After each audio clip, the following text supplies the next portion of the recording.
તમારા ભાઈનો બર્થડે છે અને એવું વિચાર્યું છે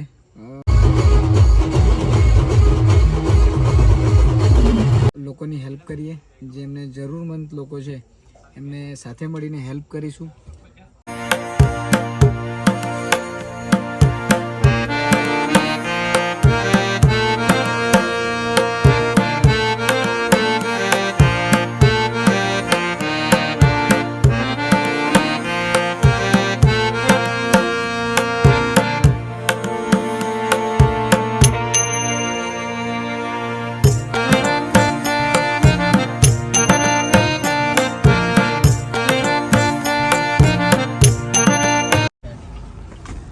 હેલો ગાઈઝ, અમે પહોંચી ચૂક્યા છે દેવ મોગરા.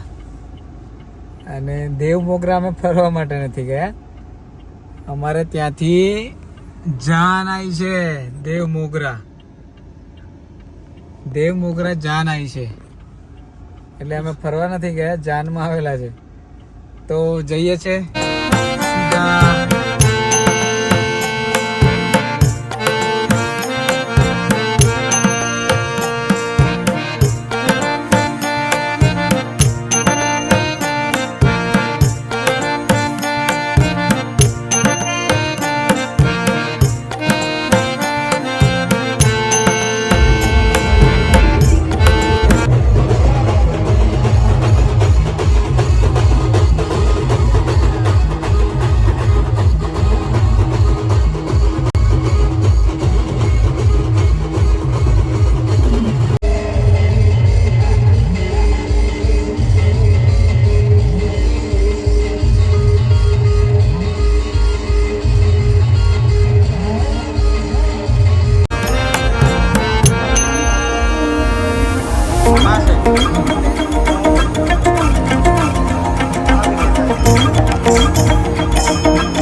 વરરાજા જો દેવ મોગરા અમે જાને આવ્યા છે. અને દેવ મોગરા માતાને ત્યાં અમે દર્શન માટે આવ્યા છે અને દર્શન કરીએ છીએ અને પછી જઈએ ઘરે અને જોઈએ છીએ નીચે કંઈ બી ઈચ્છા થાય તો આપીએ છીએ. આજે ભાઈનો બર્થડે છે.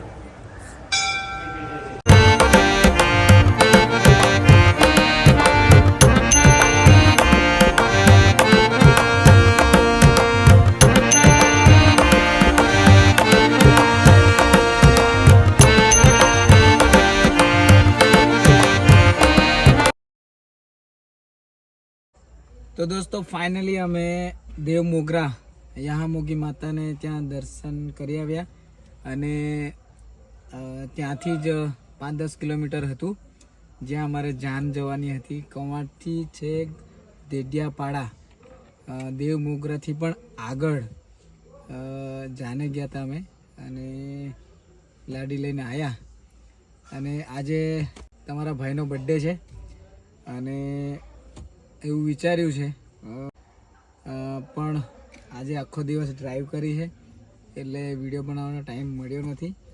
અને અત્યારે ફાઇનલી ઘરે પહોંચી ગયા અને હું એટલું જ કહું છું કે 5000 સબસ્ક્રાઈબર મારા થવા આવ્યા છે અને 5000 સબસ્ક્રાઈબર થાય ત્યાર પછી ગીવવે રાખવાનો વિચાર છે. અને ગીવવેમાં તમને સરપ્રાઈઝ ગિફ્ટ હશે જે તમે મારી ચેનલને સબસ્ક્રાઈબ કરેલી હોવી જોઈએ અને સારી કોમેન્ટ હોવી જોઈએ અને ઇન્સ્ટા આઈડી છે એને પણ ફોલો કરેલી હોવી જોઈએ.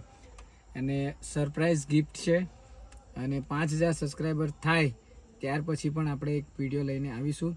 આજે તમારા ભાઈનો બર્થડે છે અને 40-50 સબસ્ક્રાઈબર બાકી છે. એ પણ કદાચ 1-2 દિવસમાં પૂરા થઈ જાય એવું લાગે છે અને ત્યાર પણ આપણે સેલિબ્રેશન કરીશું. બસ આજે આટલું જ.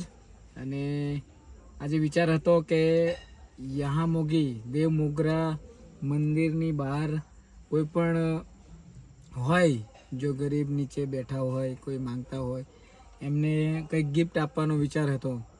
પણ બધા મંદિરોમાં આપણે જોઈએ છે કે ત્યાં બધા મતલબ માંગવાવાળા હોય છે એમ બહાર, મંદિરની બહાર એમ. પણ દેવ મોગરા મેં ગયા ને તો મેં વિચાર્યું કે આપીશ એમ, પણ ત્યાં કોઈ માંગવાવાળું નહોતું એમ. મતલબ બધા પોતાની મેતે જ હતા અને કોઈ માંગવાવાળું નહોતું એમ.